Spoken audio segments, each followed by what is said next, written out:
Ça fait maintenant 2 mois que je l'ai et je m'en sers quasiment tous les jours. Il est temps pour moi de faire un petit bilan sur mon expérience avec le Canon EOS R6.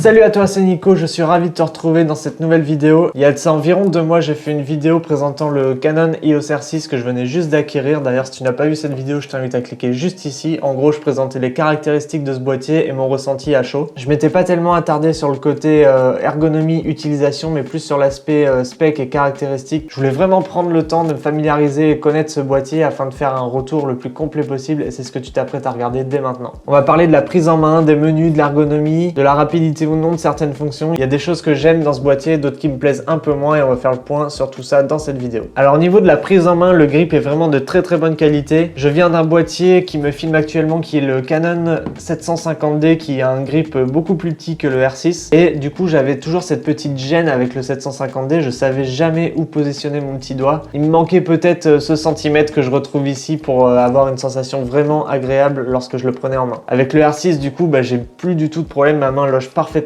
autour. Il faut savoir que c'est à cet emplacement là que se trouve la batterie, donc Canon avait vraiment pas le choix de faire un grip beaucoup plus gros que ses précédents modèles. J'ai déjà eu d'autres boîtiers type Sony, Panasonic ou Nikon entre les mains. Alors Nikon c'est assez gros aussi, j'aime bien la prise en main, mais c'était les caractéristiques à l'intérieur du boîtier qui me plaisaient un petit peu moins. Fallait un boîtier qui réponde à tous mes critères et j'avais pas ça chez Sony et Panasonic en revanche, parce que les boîtiers sont en général beaucoup plus petits ou alors avec les caractéristiques que je voulais, la prise en main me correspondait pas du tout, c'était un peu trop carré, pas assez gros à mon goût quoi. Et du coup c'est vraiment hyper important d'avoir du matos qui correspond à notre morphologie. Bon, j'ai peut-être un peu loin en disant ça, mais moi qui ai des mains super grandes, eh bien il me fallait vraiment un gros grip pour pouvoir maintenir le boîtier du mieux que je peux. Et quand on y pense aussi, on passe beaucoup de temps à shooter avec notre boîtier, donc c'est important d'avoir quelque chose avec lequel on se sent confortable et qui est agréable au toucher aussi. Donc en ce qui me concerne, c'est vraiment le cas. Le R6 est tout simplement génial au niveau de la prise en main. Au niveau du poids, je crois que le R6 est un peu plus lourd d'une centaine de grammes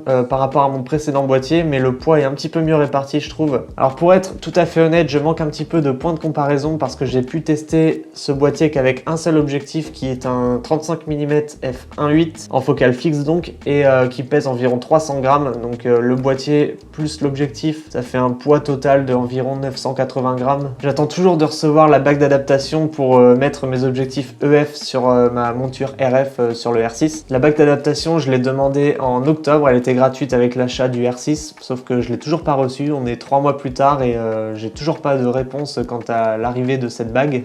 Mais du coup je vais pas dépenser de l'argent inutilement à en acheter une, je vais attendre qu'elle arrive tout simplement, je suis patient, j'ai quand même de quoi m'occuper avec le 35 mm, y a pas de souci. Mais j'aurais quand même aimé avoir cette bague rapidement pour pouvoir comparer les différents poids avec mes objectifs EF. Le poids c'est vraiment pas le critère qui m'importe le plus, il y a vraiment 200 grammes de différence entre mes deux boîtiers. Le jour où je mettrai le Tokina sur celui-là, je pense que j'arriverai à peu près à 1,3 kg contre 1,2 kg, c'est vraiment pas énorme, la différence de 100 grammes je la sentirai même pas. Par contre le jour où je mettrai ça sur mon Ronin S qui fait déjà 2 kg, on arrivera peut-être à 3 kg et quelques, donc là ça va commencer peut-être à peser un peu. Là on parle d'un rig qui nécessite pas non plus des heures et des heures de tournage d'affilée, ce sera peut-être quelques minutes par-ci par-là, c'est tout. J'ai 80% du temps le boîtier à la main pour shooter des photos, 20% du temps sur trépied, donc le poids c'est vraiment pas important quand c'est sur trépied, mais je préfère largement filmer à main levée plutôt qu'avec un stabilisateur, donc le poids c'est vraiment pas un souci pour moi. Ensuite, concernant l'utilisation pure et dure du boîtier, je suis déjà très à l'aise avec l'interface de Canon. La disposition des boutons sur le boîtier, je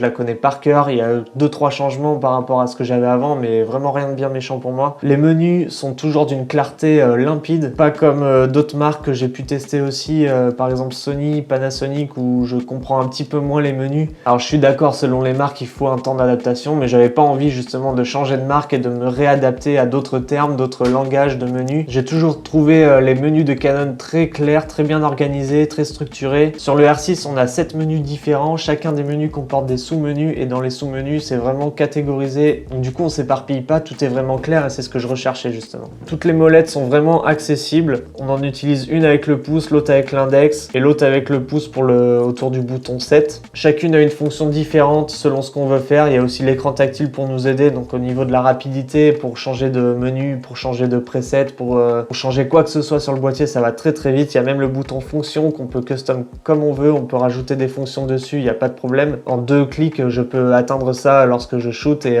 changer tous mes réglages en un rien de temps. La rapidité des changements de mode aussi également est très importante pour moi parce que je suis également photographe en plus d'être vidéaste, donc je switch souvent entre le mode photo et le mode vidéo. Et ce que j'adore avec ce boîtier là, c'est que lorsque je passe du mode photo au mode vidéo, il va garder les réglages pour le mode photo et je vais pouvoir ainsi changer mes réglages pour le mode vidéo et il va aussi les garder en mémoire lorsque je vais repasser sur le mode photo. Donc pour ça c'est vraiment super. Avec mon autre boîtier, j'étais constamment en train de changer, c'était une horreur. Dès que je filmais, j'étais obligé de mettre en priorité shutter et du coup changer les autres réglages, et quand je repassais en photo, j'étais obligé de réaugmenter le shutter et de changer l'ISO et l'ouverture, tout ça. Enfin là en tout cas, j'ai pas à me soucier de ça, j'ai mes réglages pour la photo et pour la vidéo. Et pareil, quand on est en mode vidéo, on peut rapidement changer la résolution et la cadence d'image en appuyant sur le bouton Q et en sélectionnant ce qu'on veut sur l'écran quoi. Mais par contre, ce que je trouve dommage, c'est que pour le mode slow motion, on est obligé d'aller dans le menu, d'aller dans cadence rapide et d'activer le mode slow motion pour pouvoir bénéficier de ce mode là qui filme en 100 et 120 images par seconde. Pareil, si on veut le désactiver, on est obligé de retourner dans le menu, donc c'est une perte de temps aussi si jamais on veut shooter en slow motion quelque chose qui arrive rapidement, et on perd du temps à sélectionner tout ça. Donc pour ça, Canon aurait peut-être pu voir le menu différemment parce que là c'est pas très explicite. Je continue un petit peu avec les points qui m'embêtent sur ce boîtier. Tant qu'on y est, on va en profiter pour tout balancer direct. Alors je sais pas si c'est possible, s'il y en a qui savent, dites-le moi dans les commentaires s'il vous plaît. J'aimerais bien désactiver le capteur qui est sous le viseur ici. Je sais pas si on voit bien à l'écran. Lorsque je me filme en face cam, je mets souvent mon écran proche du mur et je pivote l'écran pour avoir mon retour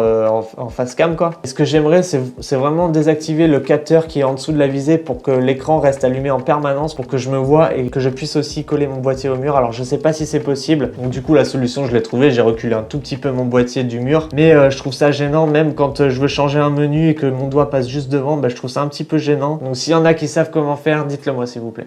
Une autre chose avec laquelle j'ai un peu de mal, c'est au niveau de la vidéo, la stabilisation du capteur. Alors en photo, en situation de basse lumière, lorsque je règle ma vitesse d'obturation très très basse, environ un quart de seconde, c'est vraiment très efficace. La stabilisation est vraiment très efficace, j'ai une image vraiment nette, sharp, comme il faut. En vidéo, c'est juste une horreur et c'est juste inexploitable. Déjà, on perd le look plein format parce que ça va cropper sur le capteur pour avoir une meilleure stabilisation, et le rendu, je le trouve vraiment pas beau du tout. Alors peut-être qu'avec un objectif grand angle, ça peut changer les choses, mais en tout cas avec le 35 mm que j'ai, le rendu est vraiment dégueulasse. Mais j'espère qu'avec un grand angle, on gagnera un petit peu en stabilité. De toute façon, je pense qu'il n'est pas nécessaire de passer par la stabilisation électronique du capteur pour avoir un bon plan stabilisé en vidéo. Un bon rig à main levée, plus on rajoute de poids, plus c'est stable, donc un bon rig à main levée va faire largement l'affaire, ou alors un stabilisateur aussi fera parfaitement l'affaire parce qu'il pourra aussi aller dans des endroits qu'on ne pourra pas accéder à main levée, et il pourra faire tout un tas d'options qu'on peut pas non plus faire à main levée. Donc un stabilisateur, c'est vraiment le top si jamais tu veux faire des plans stabilisés. On continue un petit peu avec les points négatifs. Après, promis, j'arrête, le reste c'est que du positif. Il m'est arrivé de faire surchauffer ce boîtier. Ça m'est arrivé une seule fois, je filmais une interview, j'ai laissé continuer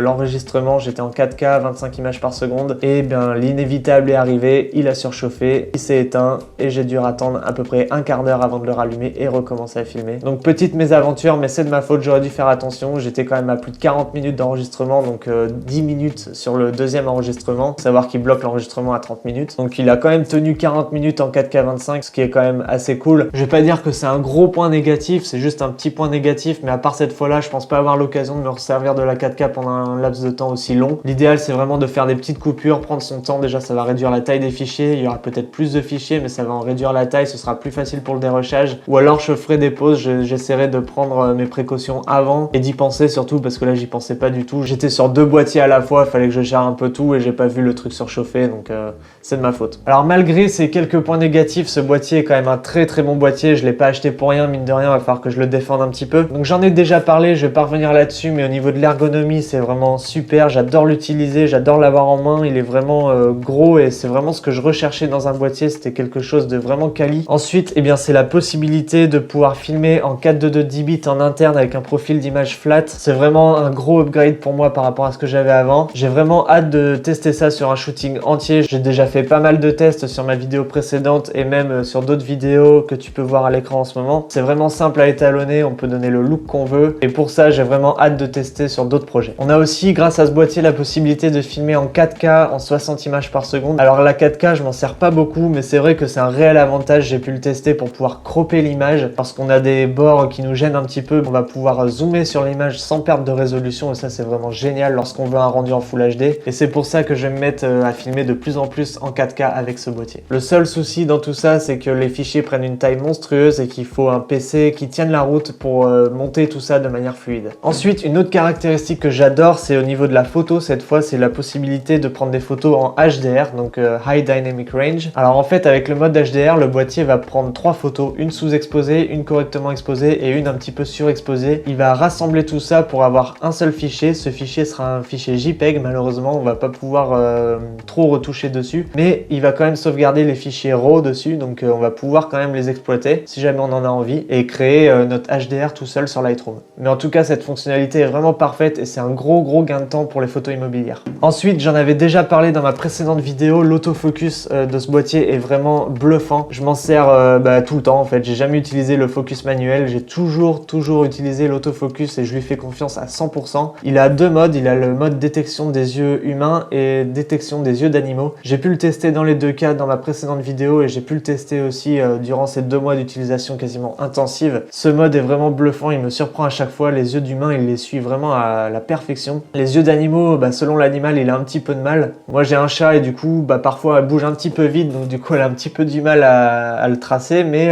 ça tient quand même la route. Et même en mode rafale, l'autofocus tient vraiment la route. Alors il faut savoir que le mode rafale il shoot en 20 images par seconde, donc il a le temps de faire le focus sur les 20 images et de suivre et de tracer le sujet. C'est vraiment impressionnant quoi. Un autre gros point positif pour moi, et c'est d'ailleurs la raison pour laquelle j'ai acheté ce boîtier, alors ça concerne pas le boîtier directement mais plutôt les objectifs. Donc lorsque Canon s'est mis à faire des hybrides, ils ont changé leur monture d'objectifs. Ils sont passés des montures EF aux montures RF. Les objectifs RF sont tous des objectifs plein format, donc conçus pour aller sur des boîtiers hybrides plein format. C'est optimisé pour ça et c'est la raison pour laquelle j'ai acheté ce boîtier, c'est pour pouvoir upgrade ensuite tout mon panel d'objectifs et de pouvoir shooter que avec des objectifs en RF. Donc l'autofocus est vraiment très réactif sur les objectifs RF. L'objectif que j'ai là, c'est un 35 mm d'entrée de gamme et je trouve l'autofocus vraiment hyper rapide, hyper réactif. J'ai même testé le 24-105 en magasin et l'autofocus est vraiment hyper rapide aussi. Donc je me fais pas de soucis, je sais qu'il est très réactif. Même quand on met des objectifs RF avec la bague d'adaptation, il n'y a pas de souci, la réactivité est quand même toujours là. Donc en conclusion de cette vidéo, ce boîtier est vraiment un très bon boîtier. Je le recommande fortement si jamais tu fais de la photo et de la vidéo. Si jamais tu fais l'un plus que l'autre, je le recommande aussi parce qu'il est vraiment très bon dans les 2 cas de figure. Même si je pense qu'il est un peu plus orienté vers la photo. Il y a quelques points que j'ai évoqués dans cette vidéo qui me dérangent un peu, mais ils sont très vite compensés par les points positifs. Donc pour cette gamme de prix, c'est vraiment un des meilleurs du marché et j'ai hâte de mettre d'autres objectifs dessus pour pouvoir m'en servir un peu plus. C'est la fin de cette vidéo, merci de l'avoir suivi si tu es encore là. N'hésite pas à me poser tes questions dans les commentaires juste en bas, je me ferai un plaisir d'y répondre et moi je te dis à dimanche prochain pour une nouvelle vidéo. Ciao!